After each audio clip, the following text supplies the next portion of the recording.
Hi అండి, welcome back to Sudha Reddy Telugu vlog. మీకు మీ కుటుంబ సభ్యులకి శ్రీకృష్ణ జన్మాష్టమి శుభాకాంక్షలు అండి. అందరూ వరలక్ష్మి వ్రతం బాగా జరుపుకున్నారా అండి?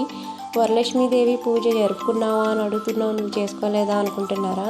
నిజంగా మేము చేసుకోలేదండి. మాకైతే ఆన్మా లేదని మా పెద్దవాళ్ళు చెప్పారు. అందుకనే ఎప్పుడు వరలక్ష్మీదేవి వ్రతం అయితే మేము చేయలేదండి. లాస్ట్ ఇయర్ అమ్మ నాన్న పూజకి కావాల్సినవన్నీ తీసుకుని వచ్చారండి. అక్క పిన్ని కూడా వచ్చారండి. ఈసారి ఎవరికి రావడం కుదరలేదండి. అమ్మ వాళ్ళ గృహప్రవేశం అయిన తర్వాత అమ్మ హెల్త్ అయితే బాగాలేదండి. హెల్త్ అంటే ఏం కాదు, కోల్డ్ చేసి ఫీవర్గా ఉంది ఆవిడకి. అందుకనే నాకు రావడం కుదరదు అని చెప్పారు. ఇంకా నేను కూడా వద్దని చెప్పాను.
మా ఇంట్లో కృష్ణయ్యకి ప్రసాదాలు అయితే శనగలు, దద్దోజనం, పులిహోర, పరమాన్నం, రవ్వ లడ్డు ఇవైతే ఇంట్లో తయారు చేసామండి. ఇంకా మామూలుగా అటుకులు, కొబ్బరికాయ, అరటిపళ్ళు, పాలు, పెరుగు, వెన్న, తులసిమాల, ఆయనకి ఇష్టమైనవి అన్నీ మనకు ఉన్నంతలో ఎవరికి తగ్గట్టు వాళ్ళు పెట్టుకుంటారు కదండి. అలాగే మా ఇంట్లో కూడా మేమైతే ఇలా సింపుల్గా అయితే ఆయనకి పూజ చేసుకున్నాము.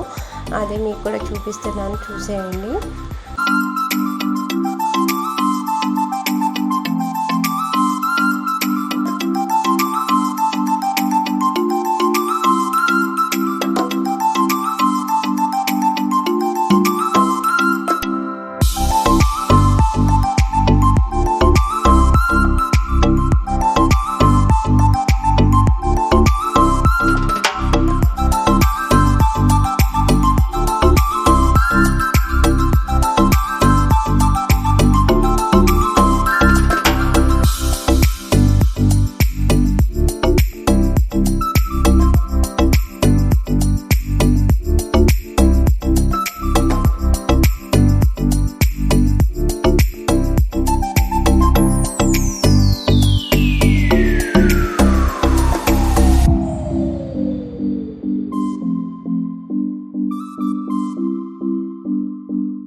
కృష్ణాష్టమి వేడుక అయితే ఇలా జరిగిందండి. మీ ఇంటి కృష్ణాష్టమి ఎలా జరిగిందో కామెంట్ చేయండి, లైక్ చేయండి, షేర్ చేయండి, సబ్స్క్రైబ్ చేయండి.